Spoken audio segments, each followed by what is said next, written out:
Welcome to the show today. Today I have Cristina Riesen on the show, and she's the founder of We Are Play Lab. And we met a couple of years ago when you were still at Evernote in charge of EMEA, basically. And immediately from day one when I met you, I knew you were all about education, and you are just an entrepreneur that's about to, onboard on your own venture. And it's really exciting to see what's been happening over the past years. I'm very, very excited to dive into this. So as an introduction, tell us a little bit about who is Cristina and what's your story that got you to where we are today? Hey, Daniel, it's great to catch up. Long time, no speak. Thank you so much for this opportunity. Very excited to have a chat about entrepreneurship. And to go back to your first question, who is Cristina? Well, I would describe myself as enthusiast by nature and lifelong learner by design. I'm a curious mind. I did not shy away from trying and exploring different things in my life. I don't like the one-way street kind of approach to life. I really like to embark on exciting, challenging new adventures and work together with brilliant people. And this approach to life led me to move from Evernote to becoming a founder and to jump on other interesting projects. So I'm a curious mind. I love that. So tell me a bit more about your story. I mean, Evernote is part of your story. Now We Are Play Lab is part of your story. Tell me a little bit about, the story that led you to also become an entrepreneur, or not just become an entrepreneur, but more about starting your own company, and also before a little bit about, your journey. In retrospect, I realized that I've always been an entrepreneur because I always challenged the status quo. I was, though, afraid because I tried to fit in. I was trying to be the good girl, trying to, please everybody and make sure that I'm following what society tells me to. But so it happened that I arrived in Switzerland, and basically I had to press the reset button on my life because my university diploma was not recognized. And in Romania was, where I was born, and I was working at a radio station. Again, coming here, the fact of working at a radio station doesn't mean anything, and the fact that you speak 3 languages doesn't impress anybody. So you have to reconsider everything you're doing. And at that time, it felt like a daunting task. It felt like my life was over. It felt like I will never be able to convince people of my potential. But at the same time, now again, in retrospect, it was a huge opportunity, because this is when I realized that, hey, life is not about fitting in.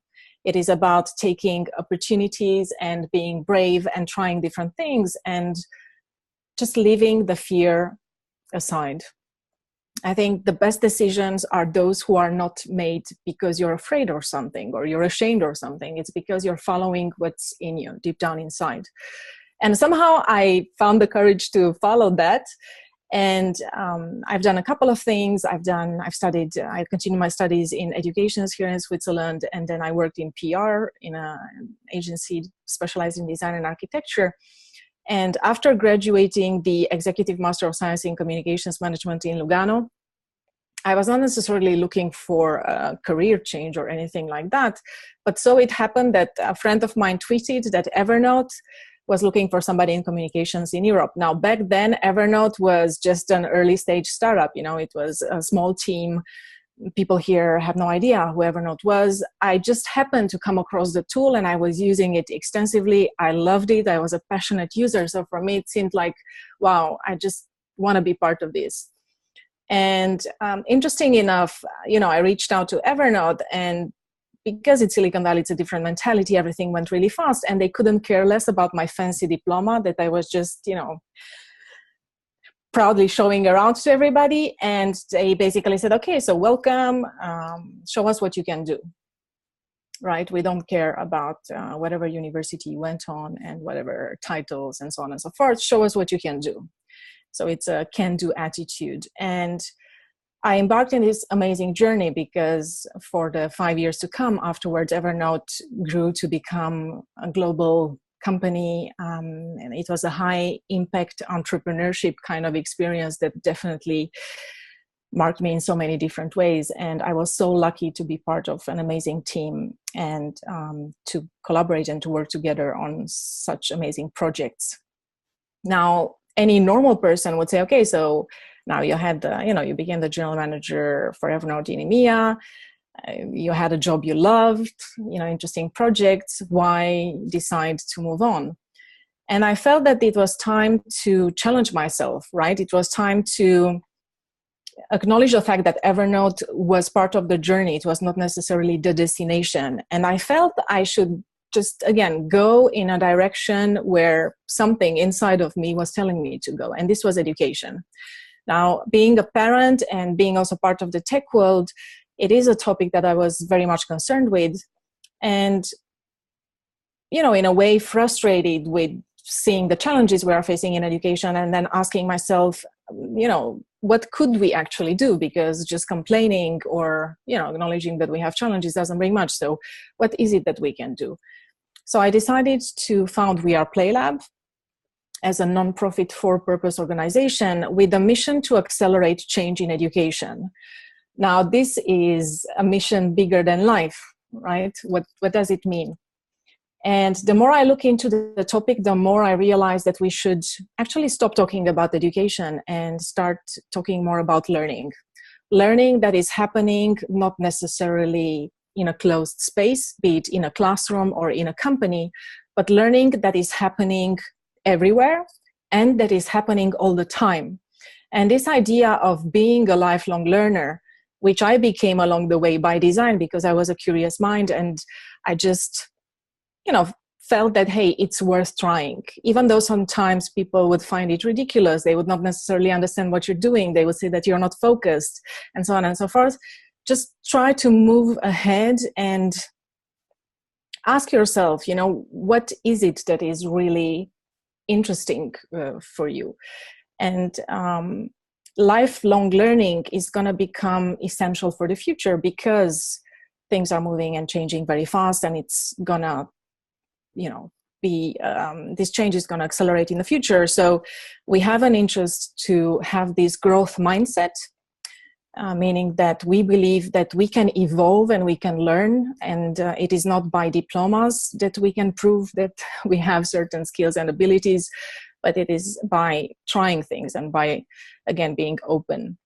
And founding We Are Play Lab is an adventure per se, because first of all, I had absolutely no experience in a nonprofit world.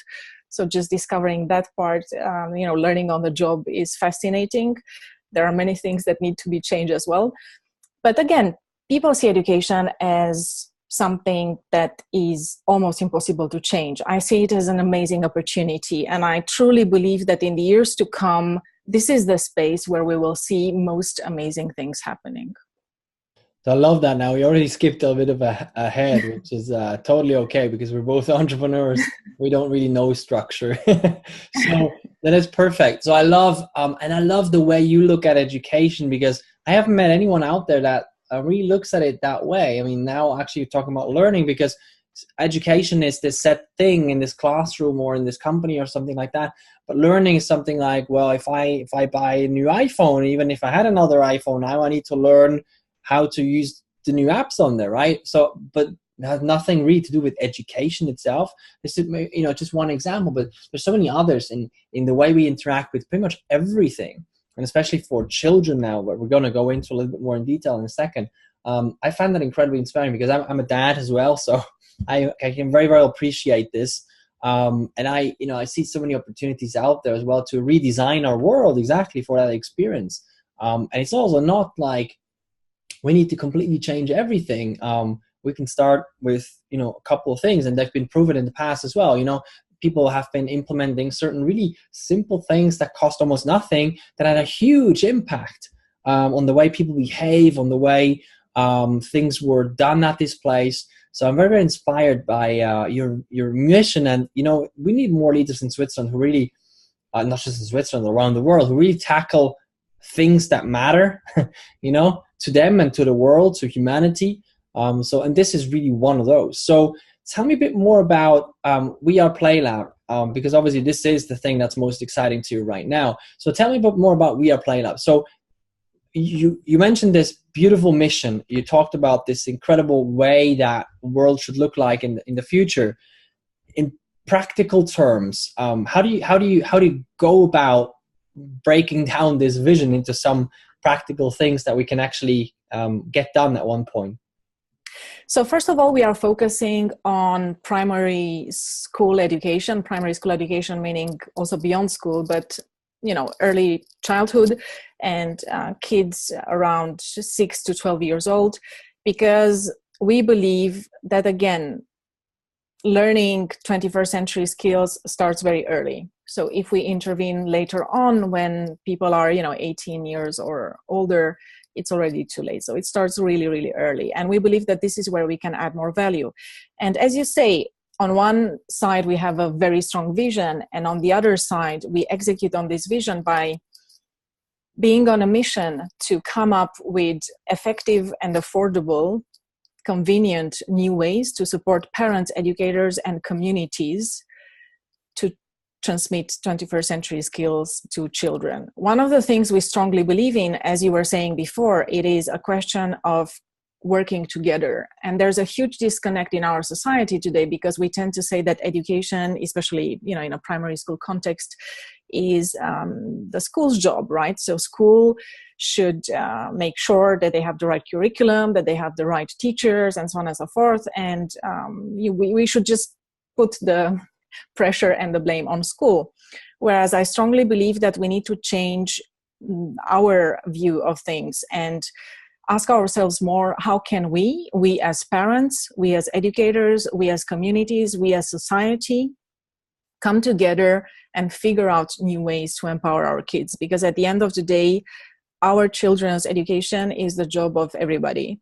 And especially after doing quite a few interventions now in schools, I think it's really important that we do not finger point teachers. They are doing an amazing job getting up, every day and being there in the classroom. It is one tough job. I would not be able, all my respect, because I would personally not be able to do what they are doing. And it's important to recognize their efforts and to also realize that they need support.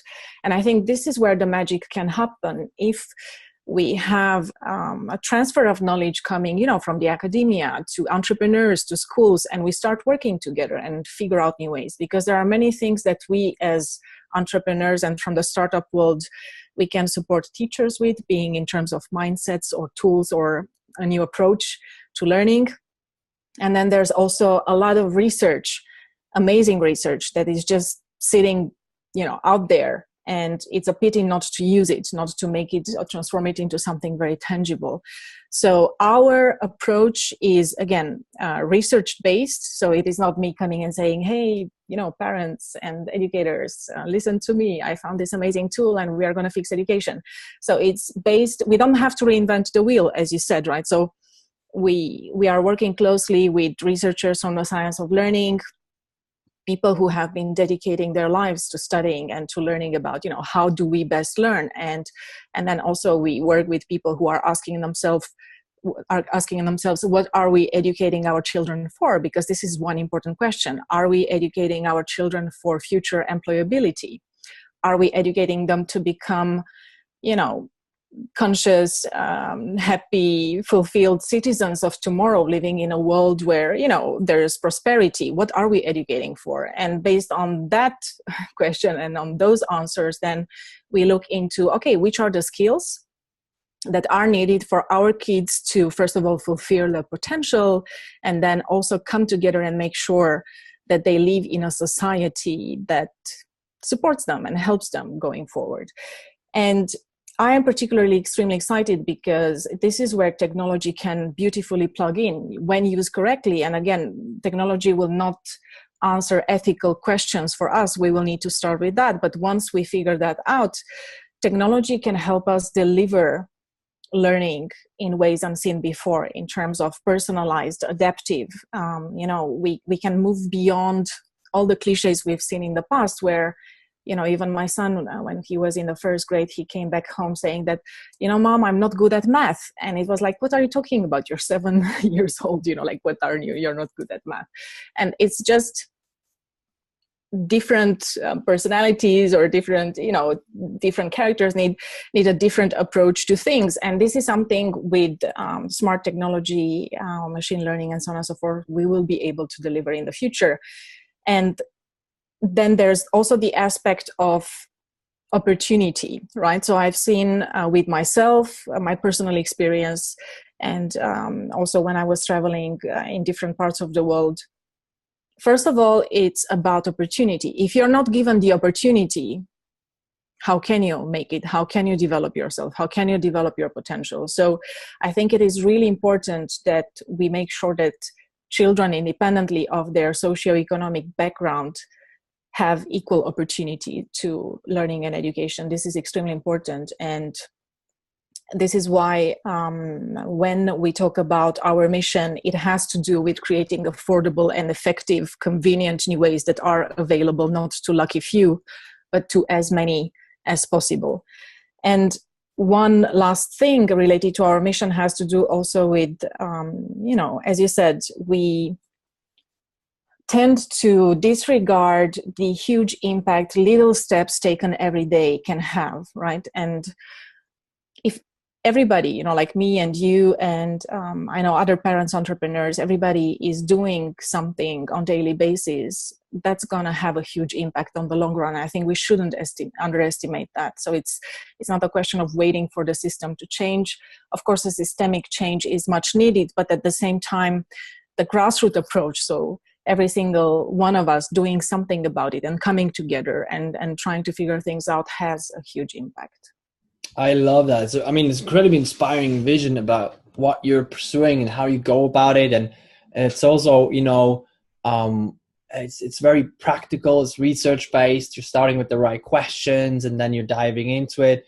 I want to transition a little bit into the future talk, but more in practical examples. So, if you could point out a couple of examples that we will most probably see in the future, near future, like 5 to 10 years or something like that, as the longest, how do you think technology is going to transform how we or our children learn with the interaction around us? Yeah. So what we will see is, if we look at schools and classrooms, this is something, it's emerging right now, when we are seeing a lot, the flipped classroom model, where basically children will have access to content outside of the classroom.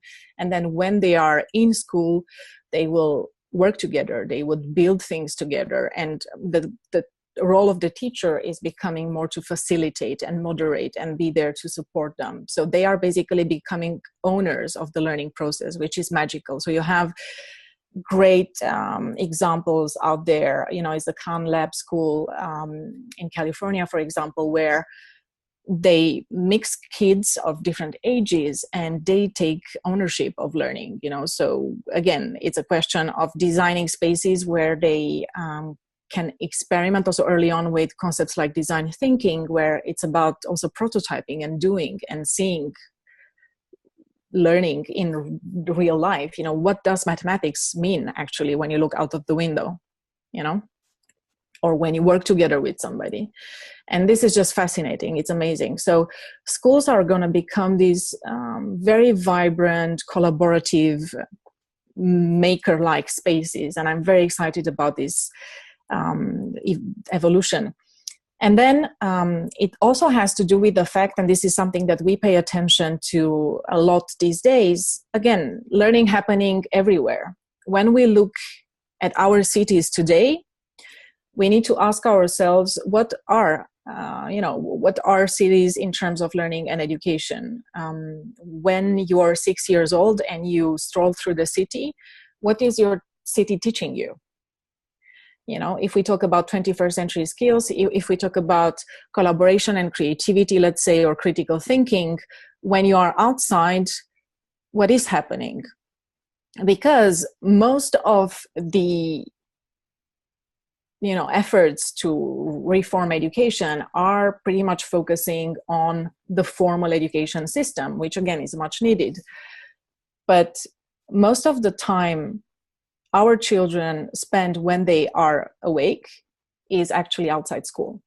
So no matter how well and a great job we can do to reform schools and to transform them into really fulfilling places, the truth of the matter is that children will be with their families, with their communities, in their cities. So again, it is becoming the job of the society and of communities in general to pay attention and to also ask themselves, okay, how can we foster those skills for the children in what they see every day? Because if you are taught to collaborate and to care about your planet in the classroom, and then you get out and you see all these commercials on how to fill the world with plastic, there's something wrong. So we need to work together again to create environments where children can actually be exposed to learning. And when I'm talking about learning, I think we should not underestimate the power of play. We believe in the power of playful learning. This is how children learn best, especially when they are young. It's really something very powerful. We should let them and give them the space and the permission to experiment, because we can learn so much from them. Absolutely. And and it's I find that interesting as well. Maybe it's just me, but I also feel I learn best when I play, and maybe not with with toys, but what is a workshop really?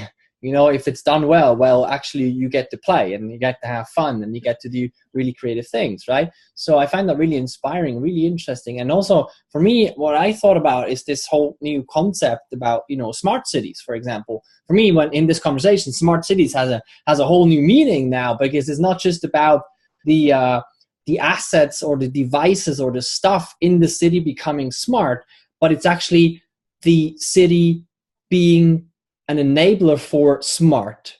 And I find that very, very interesting. So maybe let's quickly talk about this a little bit, smart cities. I mean, is there some way you plug into this smart city thing, or? Yeah, so we are actively looking into that, and we share the same opinion. Learning and 21st century learning should be part of a smart city agendas. We are having a few discussions and pilot projects around this topic, and we truly believe that there's a need for policymakers and for cities to start asking themselves, how are we empowering future citizens, and how are we creating spaces where people don't just consume but also create? Because going back to what you were saying before, play means unleashing your creativity, right? And this is something, when you're doing design thinking workshops, sometimes you have adults who have a problem to start, playing, working with Legos and prototyping, because they perceive this as non-serious, as something that is not going to add value. But once they get into it and they realize that being able to free your mind to be creative, because creativity is in every single one of us. It's not like, people say, oh, I'm not creative. Well, it's a question of practicing and making the space and giving yourself the possibility to express it, and so on and so forth. Once that is happening, we know also in terms of innovation, in terms of figuring out new ways to redesign organizations, this is where the magic happens. Absolutely agree. Now, going quickly back to the smart city thing, what are some practical applications, for example, in a smart city that would really create an environment of learning? We have been looking at different things. One of the researchers that we are collaborating with is Dr. Kathy Hirsch-Pasek. She has been from the Temple University. She's also a senior fellow at the Brookings Institution. She has been researching this topic for quite some time, and also launching and being part of a global initiative around transforming cities into learning landscapes. They had a few projects launched in US where they were looking at transforming supermarkets, for example, in learning opportunities, or playgrounds. So the topic of playground is probably the low-hanging fruit, because if we are looking at playgrounds today, I think it's okay when you're maybe up to 6 years old, but what happens afterwards? What is a playground gonna give you? And there's a lot of work to be done on that front, and there's a lot of opportunities. So we are definitely looking into that part. And again, how can you plug into the city's existing infrastructure? So it's not necessarily trying to build super sophisticated installations to attract people to go there, but how do you capture people's attention during their everyday flow and life? That's this is something that we are hands-on, and there are many different possibilities. Again, it's a question for us. It is not our mission is not to try to figure out a product that we can sell everywhere. Our main goal is impact. So we want to be able to design interventions and experiences that help our young citizens experience 21st century skills and learn them in their daily environment. Yeah, I love that. It's really interesting how, obviously the playground, it's almost like right now it's a dumb playground and it will transform into a more smart playground. But you're absolutely right. Even now, most of the playgrounds are empty, which is pretty sad, because, they're just on their phones and on their laptops and iPads and everything. And, so many people are just like complaining and go like, oh, it used to be so different in the old days, and kids are so messed up these days with all the devices. Well, that's a viewpoint. Another viewpoint is, well, are things fit for the 21st century or not? And I find that a very interesting discussion there. Now, in terms of the, staying on this topic, what are some of the key things that you feel need to change or need to happen in the next couple of years for this to be embraced by cities, people, governments, the key stakeholders, right? Yeah. The question we ask ourselves every day is, how might we re-engineer 21st century education, right? And for all this time, there's one answer coming back to us, namely that it is not so much about technology. Re-engineering 21st century education is all about re-engineering mindsets.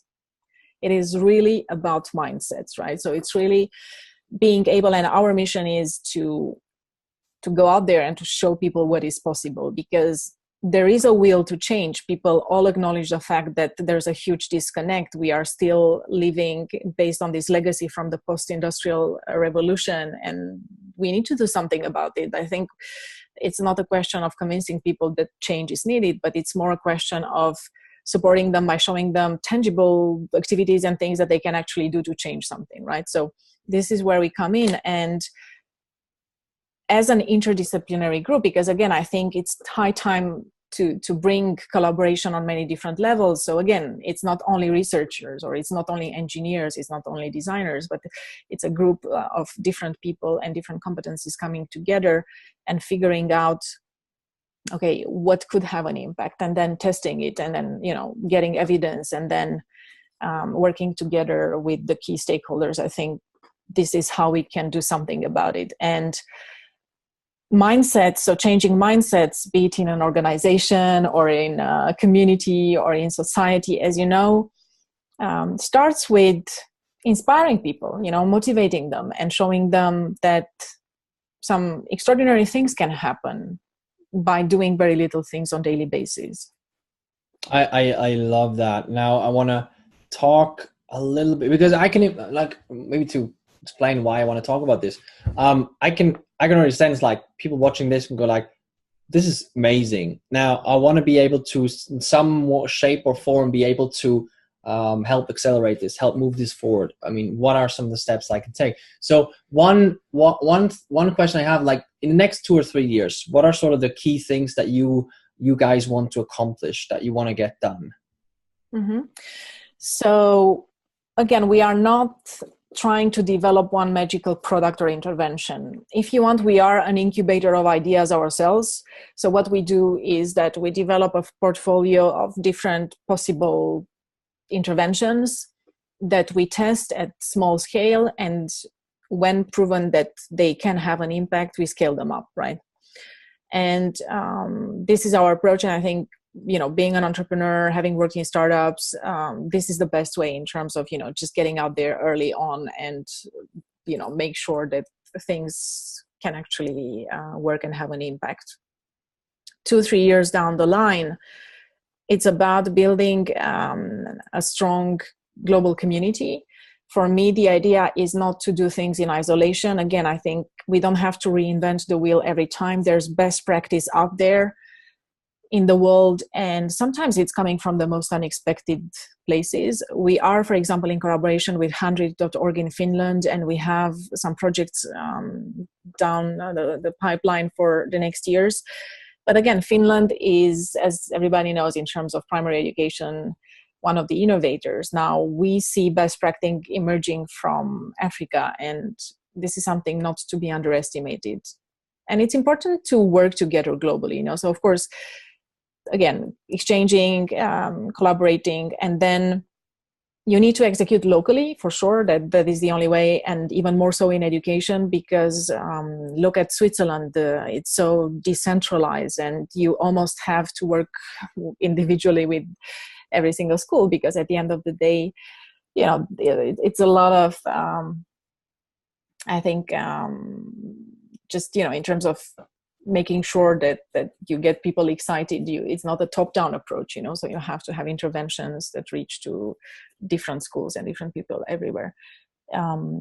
So our wish would be for the next 2-3 years to have a strong global community where, first of all, we also allow people to contribute. So one of the things is, as you say, people are excited. They ask themselves, okay, this is great, sounds very inspiring, I want to be part of it. So we have to be able to create a structure that allows them to know what to do. How can I contribute? Right now, for us, I think the most important thing is funding, because we are non-profit, and it's not necessarily easier to raise money if you're a non-profit. So any donation, any financial support is more than welcome, especially at this stage where we are piloting different initiatives. And down the line, there's going to be, and we are looking into ways of tapping into a community of volunteers and working with a core team to scale up all the initiatives that are proven to be successful. I love that. I love this idea as well, almost like crowdsource and be able to create a platform, because I think that's also in terms of global collaboration, that's something that is so missing. Obviously, large companies have a huge problem embracing that, but also in any place, even startups and everywhere. I mean, crowdsourcing is this really interesting buzzword, a really interesting thing. Nobody really knows exactly what to do with it. But I find that incredibly interesting because, in today's day and age where there are no more borders, no more limitations in terms of where people are, how people work and everything, all you really need from people is the emotional buy-in, and then give them the structure. And I love that you guys pursue that, because that allows an organization like yours to really scale up without having to control everything, but you're able to become a movement. I find that incredibly interesting. So when people say, okay, this is I want to do something with you guys, donate, or just, help you, support you, whatever. What's the best place for people to go to right now and connect with you, learn more about We Are Play Lab? What are some of the best places there? We have an online platform. If you go, it's wap.rocks, WAP from We Are Play Lab, or you can try weareplaylab.net. It's going to lead you to the same place. And this is the best place to connect with us, because this is where we publish our initiatives, and you'll see that you have also the possibility to connect then with the group on Facebook and so on and so forth. So I think that's the best place to go. Going back to this idea of crowdsourcing, it's also about open source, something that I want to add to what I've said before. The way we are developing our initiatives and our products, we want to have an open source approach, so it's not us being the one who's telling people, hey, again, like this is the magical product, you just take it and plug it in and everything is perfect. We believe in the power of human creativity across cultural, geographical borders, and we want to ensure that people have the possibility to plug in their ideas to whatever it is that we are building. I think that's the most effective way to tackle this important challenge we have in education. Absolutely, I believe that is very, very much key. So that's great. So people have the platform. We're going to link below this video also to that source so people can check it out. So thank you so much, Cristina, for being on the show, for sharing wisdom, your insights, your vision, which is very, very strong, and yeah, for doing what you do. Thank you so much. My pleasure, and super excited. I'm very happy to have had a chance to talk to you. And for anybody interested, don't hesitate to reach out. You also find me on LinkedIn and Twitter. Just don't hesitate. Thank you so much.